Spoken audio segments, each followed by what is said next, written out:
guys and welcome back to my channel सिर्फ IAS। साथियों, Shankar IAS academy के इस इन्वायरमेंट के 9th एडिशन में आप सभी का बहुत बहुत स्वागत है।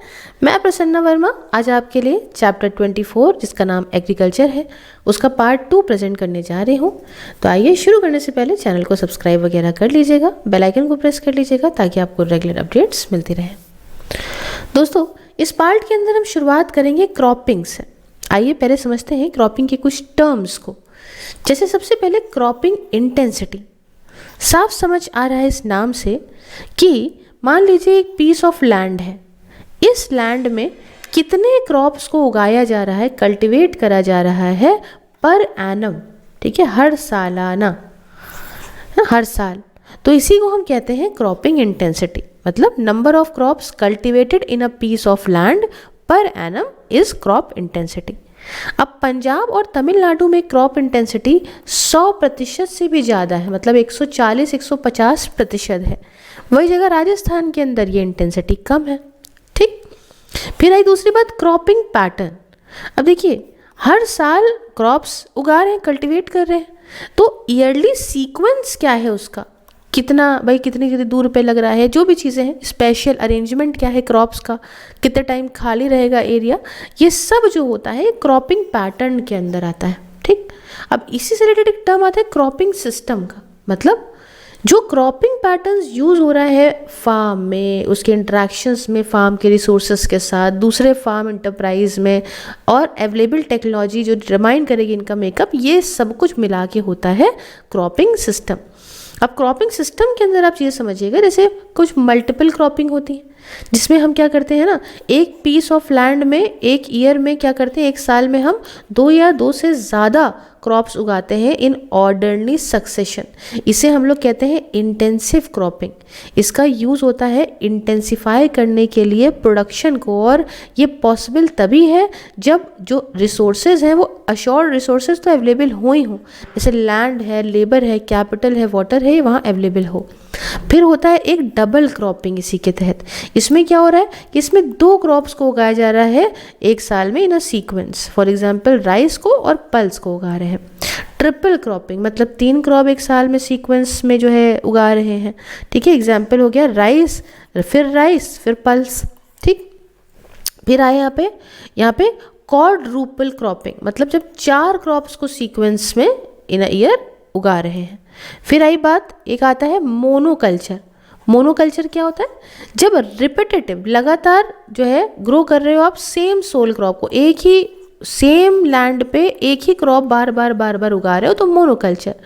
और मोनोक्रॉपिंग क्या होता है, मोनोक्रॉपिंग जब आप लगातार प्रोडक्शन कर रहे हो एक या सेम क्रॉप का हर साल, year after year, season after season, तो इसको हम बोलते हैं मोनोक्रॉपिंग। और एक होता है सोल क्रॉपिंग। डिफरेंस समझिएगा, जब एक क्रॉप की वैरायटी को आप उगा रहे हो alone in a pure stand at normal density पे, तो हम उसको बोलते हैं सोल क्रॉपिंग। ठीक है, तो क्रॉपिंग सिस्टम समझ गए क्या है। अब आया एक सीक्वेंशियल क्रॉपिंग। सीक्वेंशियल क्रॉपिंग क्या होती है, जब आप 2 या ज़्यादा क्रॉप्स को सीक्वेंस में यहाँ पे उगाते हो सेम फील्ड में इन अ ईयर, तो इसको सीक्वेंशियल क्रॉपिंग कहते हैं।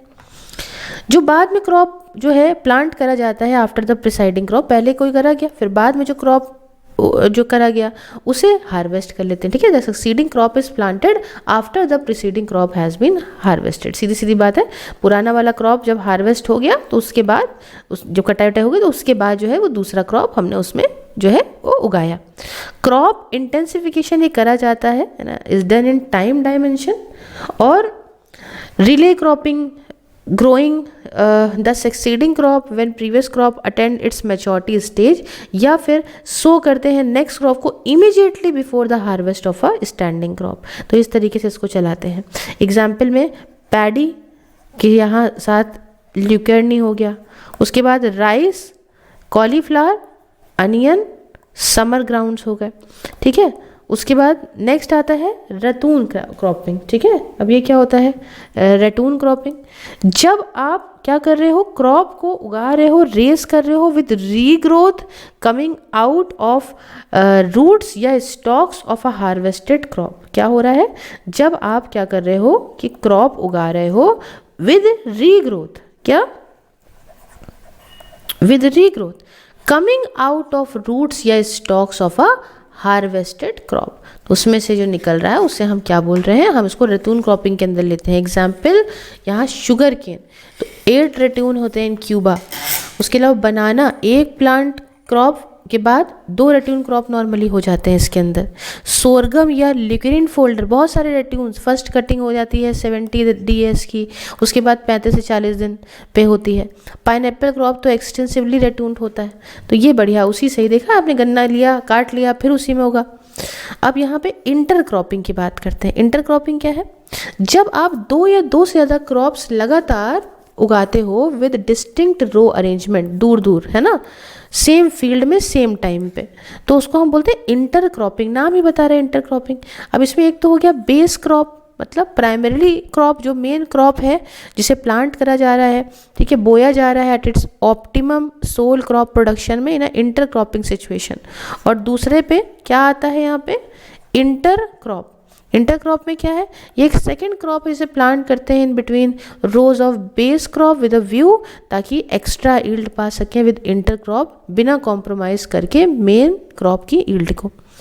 तो इंटर क्रॉपिंग के क्या फ़ायदे होते हैं मालूम है, ग्रोथ रिसोर्सेज का बढ़िया यूज़ होता है, जैसे लाइट का, न्यूट्रिएंट का, वाटर का। वीड्स जो होते हैं, वीड्स सप्रेस रहते हैं। ईल्ड और स्टेबिलिटी की बात करें, इवन इफ एक क्रॉप मान लो फेल भी कर गया अनफोर्सीन सिचुएशन की वजह से, तो दूसरा क्रॉप तो उपज देगा ना, कुछ सिक्योर्ड इनकम तो आ जाएगी। उसके बाद सक्सेसफुल इंटरक्रॉपिंग की वजह से हायर इक्विवेलेंट ईल्ड्स मिलती है। अगर बढ़िया से एकदम उग गया सब कुछ, तो ईल्ड बेस क्रॉप की बढ़िया मिली, इंटरक्रॉप की बढ़िया मिली, तो बढ़िया क्रॉपिंग इंटेंसिटी आ गई। उसके अलावा पेस्ट और डिजीज़ से बचोगे आप, इम्प्रूवमेंट सॉइल की हेल्थ का, एग्रो इकोसिस्टम का होता है। तो इंटरक्रॉपिंग के कुछ एग्जाम्पल्स आपको बताती हूँ।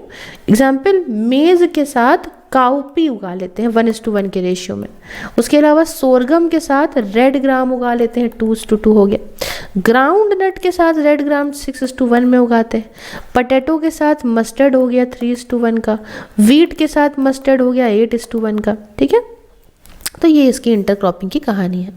अच्छा, इंटरक्रॉपिंग के कुछ टाइप्स के बारे में आपको बताती हूँ।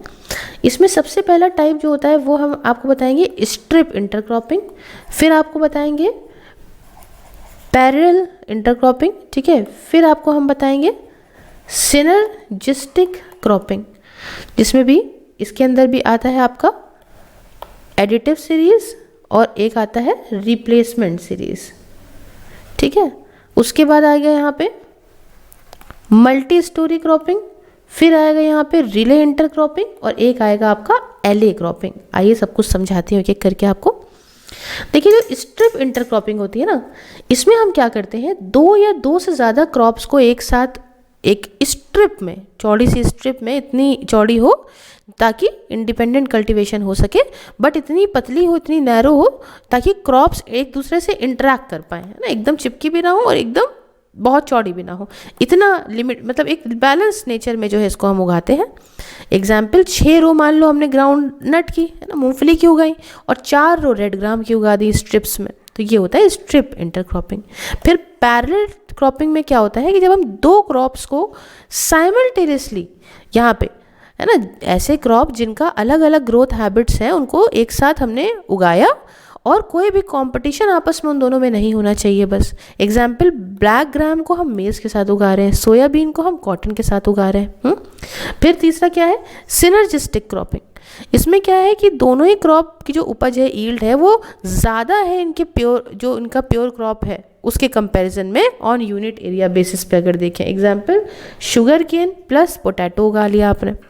फिर एक बताया मैंने मल्टी स्टोरी क्रॉपिंग। इसमें क्या हो रहा है, कल्टीवेशन मोर देन 2 क्रॉप्स का हो रहा है अलग अलग हाइट से simultaneously on a piece of land in any certain period. जैसे कोकोनट के साथ, पेपर के साथ, कोकोआ के साथ पाइनएप्पल उगा लिया, ठीक है। फिर रिले की बात करें, रिले इंटरक्रॉपिंग, तो एक लॉन्ग ड्यूरेशन ब्रेस क्रॉप में जब हम 2 सेट इंटरक्रॉप्स के एक के बाद एक उगाते हैं तो इसे हम लोग रिले इंटरक्रॉपिंग कहते हैं। एग्जाम्पल, रेड ग्राम में बेस क्रॉप 180 दिन का हुआ, ग्राउंड या अनियन या कोरिएंडर का एक सेट इंटरक्रॉप का हो गया, फिर समाई, थेनाई, पेरी वरागू सेकंड सेट हो गया इंटरक्रॉप का।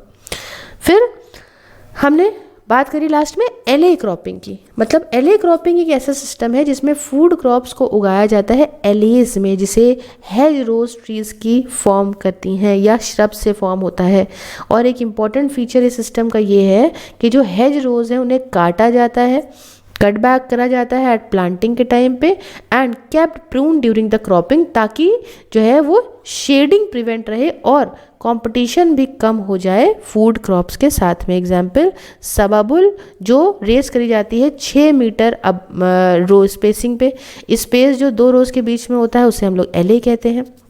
और इंटरक्रॉप्स को रेस करा जाता है एलए स्पेस में। Example, cotton, sorghum, black gram वगैरह। ठीक है। अच्छा, नेक्स्ट हम बात करेंगे यहाँ पे मिक्स्ड क्रॉपिंग की। ठीक है, यहाँ देखें, यहाँ तो नहीं, मिक्स्ड क्रॉपिंग की बात करते हैं। मिक्स्ड क्रॉपिंग का बेसिकली मतलब ये होता है जब 2 या 2 से ज़्यादा क्रॉप्स को आप साइमल्टेनियसली एक साथ इंटरमिंगल करके बिना किसी रो अरेंजमेंट के उगा रहे हो तो इसको आप बोल रहे हो मिक्स्ड क्रॉपिंग। ये एक कॉमन तरीका है ज़्यादातर ड्राई लैंड ट्रैक्ट्स में हमारे देश भारत के अंदर, और जो बीज होता है अलग अलग क्रॉप का उसे मिक्स कर देते हैं एक सर्टेन प्रपोर्शन में और तब उनको बोते हैं, सो करते हैं। उद्देश्य ये है कि फैमिली रिक्वायरमेंट सीरियल्स की पूरी हो, पल्सेस की, वेजिटेबल्स की, एक सब्सटेंसिव फार्मिंग है ये। एग्जाम्पल, सोरगम, बाजरा, काउपी, इनको मिक्स कर दिया और फैला दिया रेनफेड कंडीशंस में विद लो रेनफॉल सिचुएशन जहाँ है, ताकि कंप्लीट क्रॉप फेलियर ना हो और यहाँ पे क्या हो कि मिनिमम यील्ड तो मिल ही जाए। तो अब आपके दिमाग में आया होगा कि मैम ये जो इंटरक्रॉपिंग आपने बताई ये इसमें भी एक साथ ही काम कर रहे हैं, और जो मिक्स्ड क्रॉपिंग आपने बताई उसमें बस मिक्स ही तो कर रहे हैं, तो दोनों में डिफरेंस क्या है? आइए समझाती हूँ आपको। देखिए, इंटरक्रॉपिंग के अंदर मेन उद्देश्य इंटरक्रॉपिंग का होता है कि हम जो स्पेस है उसे यूटिलाइज कर सकें 2 रोज के बीच की मेन क्रॉप के एंड ज़्यादा ग्रेन को प्रोड्यूस कर सकें पर यूनिट एरिया। वही जगह मिक्स क्रॉपिंग का उद्देश्य ये होता है कि हम इंश्योरेंस कर सकें अगेंस्ट क्रॉप फेलियर, है ना, कि मतलब मान लो कोई दिक्कत होती है एक के साथ तो कम से कम दूसरा है। दूसरी बात, इंटरक्रॉपिंग में कोई कंपटीशन नहीं होता मेन और इंटरक्रॉप के बीच में, है ना, जो सब्सिडरी क्रॉप है और मेन क्रॉप है उसके बीच में कोई कंपटीशन नहीं है। लेकिन मिक्स क्रॉपिंग में यहाँ पे कंपटीशन कंपोनेंट क्रॉप है, यहाँ पे जो क्रॉप्स हैं उन्हें इक्वल इंपॉर्टेंस और केयर मिल रही है, इसलिए यहाँ पे कोई डिफरेंस नहीं है कंपोनेंट क्रॉप्स में। तीसरा, इंटरक्रॉपिंग में मेन क्रॉप जो है वो लॉन्ग ड्यूरेशन का होगा, है ना, और इंटरक्रॉप जो है वो शॉर्ट ड्यूरेशन का या अर्ली मैच्योर हो जाएगा। वही जगह मिक्स क्रॉपिंग में क्रॉप्स हो सकता है सेम ड्यूरेशन के, हो सकता है ना भी हो। ठीक, इंटरक्रॉपिंग में मेन और इंटरक्रॉप्स उनको जो बोते हैं वो डेफिनेट एक रो अरेंजमेंट में ही बोते हैं, सो करते हैं। यहाँ मिक्स क्रॉपिंग में कोई स्पेसिफिक रो अरेंजमेंट नहीं है, जनरली क्रॉप सीड्स को मिक्स करते हैं और फैला देते हैं। ठीक, लास्ट में इंटरक्रॉपिंग में जो स्विंग टाइम है दोनों ही क्रॉप्स का वो हो सकता है सेम भी हो, कभी कभी मेन क्रॉप जो है समटाइम्स मेन क्रॉप पहले उगा दें बाद में इंटरक्रॉप करें, लेकिन मिक्स क्रॉपिंग में स्विंग टाइम जो कॉम्पोनेंट क्रॉप का है वो सेम ही होता है। ठीक है, इतनी बात समझे क्या हो रही है?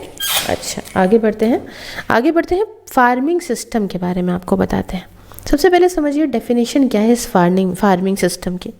देखिए, फार्म क्या होता है पहले समझ लीजिए। फार्म एक ज़मीन का वो टुकड़ा है जिसमें स्पेसिफिक बाउंड्रीज हैं आसपास, जहाँ पे क्रॉप और लाइव स्टॉक इंटरप्राइज को प्रॉपर करा जा रहा है, कॉमन मैनेजमेंट की लिया जा रहा है इसका। ठीक है, फार्म ये हो गया। फार्मिंग क्या होती है? ये प्रोसेस है जिसके माध्यम से हम हार्नेस करते हैं सोलर एनर्जी को in a form of economic plant या एनिमल प्रोडक्ट्स के। और सिस्टम क्या है? ये सेट ऑफ कंपोनेंट है जो इंटरडिपेंडेंट है और इंटरैक्टिंग है। ठीक, अब समझते हैं कि वेट लैंड फार्मिंग है क्या। देखिए, वेट लैंड क्या है पहले समझिए। वेट लैंड ऐसा सॉइल जहाँ फ्लडेड या इरिगेटेड है, लेक्स के माध्यम से वहाँ पानी आ रहा है, पॉन्ड से आ रहा है, कैनल से आ रहा है, और लैंड हमेशा ही पानी में ही डूबी है। हाँ, तो वेट लैंड फार्मिंग क्या हो गई? ऐसी प्रैक्टिस हो गई जहाँ पे हम क्रॉप्स को उगा रहे हैं सॉइल में जो नेचुरल फ्लो ऑफ वाटर से डूबा हुआ है जगह, ज़्यादातर पूरे ही साल के ज़्यादातर टाइम में। वेटलैंड फार्मिंग नाम से समझ गए। गार्डन लैंड या इरिगेटेड ड्राई लैंड फार्मिंग क्या है? देखिए गार्डन लैंड क्या है पहले समझिए। सॉइल इरिगेटेड है, यहाँ ग्राउंड वाटर सोर्सेस से मान लो उसको इरिगेशन मिल रहा है सॉइल को। तो गार्डन लैंड फार्मिंग क्या होगी? जब हम क्रॉप्स को उगा रहे हैं with supplemental irrigation bye lifting water from underground sources, तो हम उसे कहेंगे कि ड्राई या गार्डन लैंड फार्मिंग। फिर तीसरा है ड्राई लैंड फार्मिंग। ये क्या है? देखिए ड्राई लैंड क्या होती है? सॉइल प्योरली डिपेंड करता है रेनफॉल पे, अपने मॉइस्चर के लिए पूरी तरीके से बारिश पे डिपेंड कर रहा है। तो ऐसी फार्मिंग को क्या बोलेंगे? ड्राई लैंड फार्मिंग ऐसा तरीका हुआ क्रॉप प्रोडक्शन का जो पूरी तरह से डिपेंडेंट है अपॉन रेनफॉल और moisture conserved in the soil. ये ऐसे एरियाज में प्रैक्टिस करा जाता है जहाँ पे annual rainfall less than 750 mm हो। क्रॉप्स मॉइस्चर फेस करें, स्ट्रेस फ्रीक्वेंटली फेस करते हैं। क्यों? क्योंकि मॉनसून नहीं है ना ये। फिर आया क्या? Rain fade farming. जब क्रॉप का प्रोडक्शन ऐसे एरियाज में हो रहा है जहाँ पे रेन ज़्यादा है 750 mm से, दैट इज़ अच्छा खासा रेनफॉल एरिया है, यहाँ पे मॉइस्चर स्ट्रेस कम से कम है और सॉइल कंजर्वेशन को ज़्यादा इंपॉर्टेंस यहाँ दी जाती है कि बह के यहाँ पे कोई दिक्कत ना हो जाए सॉइल के साथ। ठीक। फिर आई बात मिक्स्ड फार्मिंग। मिक्स्ड फार्मिंग आप ऐसे डिफाइन कर दो, एक ऐसा सिस्टम फार्मिंग का एक पर्टिकुलर फार्म पे जिसके अंदर क्रॉप का प्रोडक्शन आता हो, raising livestock, poultry, fisheries, beekeeping वगैरह, ताकि सस्टेन और सेटिस्फाई कर सकें ज़रूरतों को फार्मर की जितनी हो सके। और subsistence is important objective of mix farming while higher profitability, बिना किसी ऑल्टरनेटिंग इकोलॉजिकल बैलेंस के, ये इंपॉर्टेंट है फार्मिंग सिस्टम में। तो मिक्स्ड फार्मिंग के फ़ायदों की बात कर ले तो ये तो बहुत हाई रिटर्न देता है फार्म बिजनेस में, क्योंकि जो बाय प्रोडक्ट्स होते हैं फार्म के प्रॉपर्ली उनको यूटिलाइज किया जा सकता है। ये काम पूरे साल भर आपको देगा। अच्छा यूटिलाइजेशन लैंड का, लेबर का, इक्विपमेंट का और अदर रिसोर्सेज का हो पाएगा। जो क्रॉप बाय प्रोडक्ट्स हैं जैसे स्ट्रॉ, फॉडर वगैरह निकला, उससे लाइव स्टॉक को खिला दिया और बदले में लाइव स्टॉक भी आपको दूध दे रहे हैं। मैन्योर अवेलेबल होगा जो लाइव स्टॉक से, इससे आप सॉइल की फर्टिलिटी मेंटेन करिए और ये सप्लाई भी देता है सारे तरीके की फूड नीड्स को फैमिली मेंबर्स के। ठीक। अब इसमें स्पेशलाइज फार्मिंग की बात करें ना, तो फार्म जिसमें 50% या उससे ज़्यादा की इनकम टोटल क्रॉप प्रोडक्शन की वो एक सिंगल क्रॉप से निकल के आए, तो उसे हम बोलते हैं स्पेशलाइज्ड फार्मिंग। और डाइवर्सिफाइड फार्मिंग क्या है? ये इसके अंदर सेवरल प्रोडक्शन इंटरप्राइजेस हैं या सोर्सेज ऑफ इनकम हैं, but no source of income equal as much as 50% of total income. मतलब अलग अलग तो सोर्सेज ऑफ इनकम से पैसा आ रहा है, लेकिन जो है ऐसी एक पर्टिकुलर कोई सोर्स ऑफ इनकम नहीं जिससे 50% ऑफ इनकम वही पर्टिकुलर सोर्स कंट्रीब्यूट करता हो, तो इसे हम लोग जनरल फार्मिंग कहते हैं। इतनी बात समझ में आई आपको क्या हो रहा है? नेक्स्ट हम टॉपिक आपको समझाएंगे, that is crop rotation. Crop rotation का बेसिकली दोस्तों मतलब ये होता है कि जब आप अलग अलग तरीके की क्रॉप्स को एक लैंड के पीस पे उगाते हो, ये एक प्री प्लान्ड सक्सेशन है। Growing of different crops on a piece of land is a pre planned succession. और जो प्रिंसिपल है इस क्रॉप रोटेशन का, इसका ये है कि हम यहाँ जो अवेलेबल रिसोर्सेज हैं उनको यूटिलाइज करेंगे पूरी तरह से, ताकि हम मैक्सिमम हार्वेस्ट कर सकें इन अ यूनिट लैंड बिना सॉइल की हेल्थ को अफेक्ट करे। इसमें एग्जाम्पल बताऊं तो इसमें राइस हो गया, रेड ग्राम हो गया, बनाना हो गया, ये आते हैं। तो अब इसके प्रिंसिपल्स क्या है क्रॉप रोटेशन के? देखिए जो लेग्यूमिनस क्रॉप्स होते हैं उनको उगाया जाता है नॉन लेग्यूमिनस क्रॉप्स से पहले। क्यों? क्योंकि लेग्यूम्स के अंदर आदत ये होती है कि वो एटमॉस्फेरिक नाइट्रोजन को फिक्स कर लेती हैं। आपने बचपन में सुना होगा सॉइल में, एंड ऑर्गेनिक मैटर डाल देती है सॉइल में, इसलिए इनको पहले उगा लेते हैं ताकि सॉइल बढ़िया हो गया, फिर नॉन लेग्यूमिनस क्रॉप को उगाते हैं। अच्छा, ऐसे क्रॉप्स जिनकी टैप रूट्स होती हैं, मतलब डीप रूटेड होती हैं, जैसे कॉटन वगैरह के क्रॉप्स हो गए, वो उन प्लांट उनके बाद उगाते हैं विच है फिब्रस, मतलब शैलो रूट लाइक सोरगम या मेज रूट सिस्टम। ठीक है, शैलो रूट सिस्टम वालों के बाद उगाते हैं टैप रूट्स को। इससे क्या होता है, प्रॉपर और यूनिफॉर्म यूज हो जाता है न्यूट्रिएंट्स का सॉइल से। तीसरी बात कि ज़्यादा एग्जॉस्टिव क्रॉप्स के बाद लेस एग्जॉस्टिव क्रॉप को उगाते हैं। क्यों? कुछ जैसे crops like potato, sugar cane, maize, इनमें ज़्यादा इनपुट्स लगते हैं, बेटर टिलेज, ज़्यादा फर्टिलाइज़र, ज़्यादा नंबर ऑफ इरिगेशन वगैरह। चौथी बात कि क्रॉप का सिलेक्शन ऐसा हो जो ज़रूरत है, नीड है, डिमांड है, उस पर क्रॉप सेलेक्ट करके उगाएं। क्रॉप सेम फैमिली के वो एक साथ एक नहीं उगाने चाहिए, ठीक है। क्यों? क्योंकि ये ऑल्टरनेटिव होस्ट के तौर पे काम करते हैं फॉर इंसेक्ट्स, पेस्ट और डिजीजेस के लिए। और क्रॉप का सिलेक्शन वो फार्मर्स के फाइनेंशियल कंडीशन को सूट करे, और क्रॉप के जो सेलेक्ट हो रहा है क्रॉप, ठीक है ना, वो साथ में सॉइल और क्लाइमेटिक कंडीशन को भी सूट करे, इस तरह से हो। तो यहाँ तक हम अपना ये आज का चैप्टर रखते हैं। कैसा लगा आपको आप मुझे कमेंट बॉक्स में बता सकते हैं। बाकी सोशल मीडिया के लिंक्स आपको डिस्क्रिप्शन बॉक्स में मिल जाएंगे। आप मेरी मेंबरशिप को ज्वाइन करके मेरे काम में मुझे सपोर्ट भी कर सकते हैं। Thank you so much for watching. मिलती हूँ नेक्स्ट वीडियो में। जय हिंद, जय भारत।